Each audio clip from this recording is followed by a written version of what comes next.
சென்னை ராயப்பேட்டையில் உள்ள அதிமுக தலைமை அலுவலகத்தில் அக்கட்சியின் நாடாளுமன்ற உறுப்பினர் அன்வர் ராஜா செய்தியாளர்களை சந்தித்து வருகிறார். அதன் நேரடி காட்சிகளை பார்க்கலாம். இதுதான் பாரம்பரியமாக நடந்து வந்திருக்கிறது.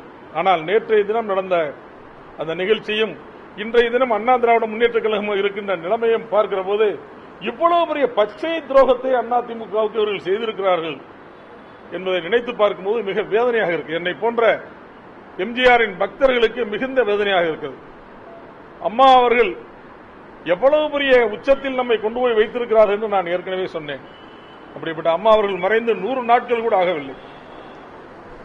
இந்த 100 நாட்களுக்குள் எவ்வளவு மோசமான விளைவுகளை அதிமுக அவர்கள் ஏற்படுத்தி விட்டார்கள் என்று நீங்கள் பார்க்க வேண்டும். இன்று எலெக்ஷன் கமிஷன் என்ன சொல்லியிருக்கிறது? சகோதரர்களை, நீங்கள் பத்திரிகையாளராக இருந்தாலும் நீங்களும் என்னுடைய சகோதரர்கள் தான். எலெக்ஷன் கமிஷன் என்ன சொல்லி இரட்டை எலெக்ஷன் மட்டும் இல்லை என்று சொல்லவில்லை.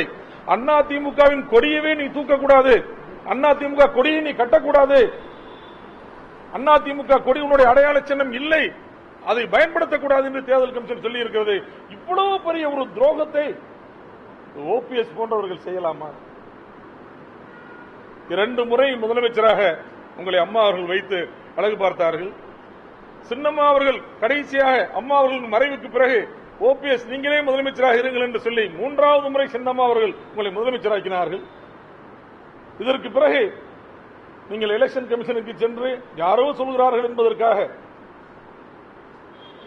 யாரோ மேலிருந்து உங்களுக்கு ஆதரவு கொடுக்கிறார்கள் என்பதற்காக எப்படியும் இந்த ஆட்சியை முடக்க வேண்டும், இந்த கட்சியை முடக்க வேண்டும், இதுதான் எங்களுடைய நோக்கம்.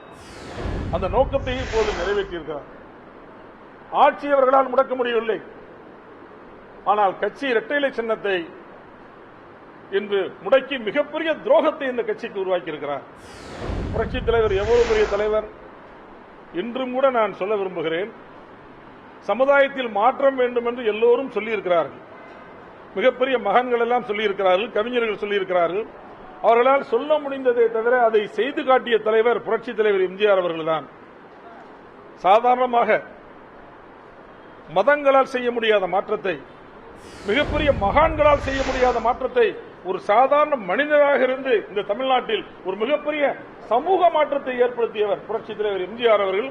அவருடைய 100ஆண்டு விழா நடக்கிற போது அவர் உருவாக்கிய கட்சியினுடைய இரட்டை இலை சின்னமும் இல்லை, அந்த கொடியும் நம்முடைய கையில் இல்லை என்கிற போது அதை செய்த துரோகிகளை இந்த தமிழ்நாடு மன்னிக்குமா என்பதுதான் என்னுடைய கேள்வி. நீங்கள் கொஞ்சம் யோசித்து பாருங்கள். யார் காரணம்? என்ன காரணம்? தற்காலிகமானதுதான். தேர்தல் கமிஷன் தற்காலிகமாக இதை நிறுத்தி வைத்திருக்கிறது. மீண்டும் அதிமுகவுக்கு அது கிடைக்கும், நமக்குத்தான் அது வரும், அதில் எந்த சந்தேகமும் இல்லை. ஆனால் இன்று நம்முடைய நிலை என்ன? இன்று அதிமுக நிலை என்ன, அதிமுக நிலை என்ன என்பதை எண்ணி பார்க்க வேண்டும். அவர்களுக்கு மகிழ்ச்சி. காலையில் தினமலர் பத்திரிகையை பார்த்தால் தேர்தல் கமிஷனிலிருந்து வெளியே வருகிற போது மகிழ்ச்சியாக சிரித்துக் கொண்டே அவர்கள் வருகிறார். அப்படி ஒரு படம் போட்டிருக்கான். எனவே என்னுடைய ஆதங்கத்தை உங்களுக்கு சொல்ல வேண்டும் என்பதற்காக அதிமுகவுக்கு துரோகம் செய்தது யார், யார் யாரெல்லாம் இந்த துரோகத்தில் ஈடுபட்டிருக்கிறார்கள், எப்படியெல்லாம் வந்திருக்கிறது என்பதை நீங்கள் பார்க்க வேண்டும். பத்திரிகையாளர்களுக்கு, நாட்டு மக்களுக்கு தெரிய வேண்டும்.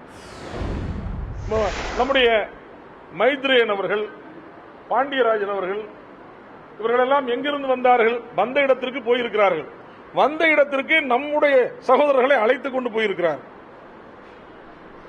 ஒரிஜினலா எங்கிருந்து வந்தார்களோ அந்த இடத்திற்கு நம்முடைய தவறான வழிகாட்டுதலின் பேரில் போயிருக்கிறார். அப்படித்தான் இது நடந்திருக்கிறது. எல்லா காலங்களிலும் இப்படி அதிமுகவுக்கு துரோகங்களை செய்கிறார்கள், பல பேர் செய்கிறார்கள். புரட்சித் தலைவர் எம்ஜிஆர் அவர்கள் இருந்த போதே அதிமுகவில் இருந்து பலரும் விலகி போனார்கள். அம்மா அவர்கள் பொதுச் செயலாளர் வந்ததற்கு பிறகு நால்வர்கள் என்று போனார்கள். இப்படி போய்கொண்டே இருந்தார்கள். யார் போனாலும் சரி அதிமுகவை இதுவரை அசைத்து பார்க்க முடியவில்லை. இந்த சோதனையிலும் அதிமுக ஒரு மிகப்பெரிய வெற்றியை பெறும். இது மிகப்பெரிய நிரந்தரமான பின்னடைவு அல்ல, ஒரு தற்காலிகமானது. தேர்தல் கமிஷனும் தற்காலிகமாக வருகிற 15ஆம் தேதி வரை இந்த ஃப்ரோசன் ஆஃப் சிம்பிள் என்று அறிவித்திருக்கிறது.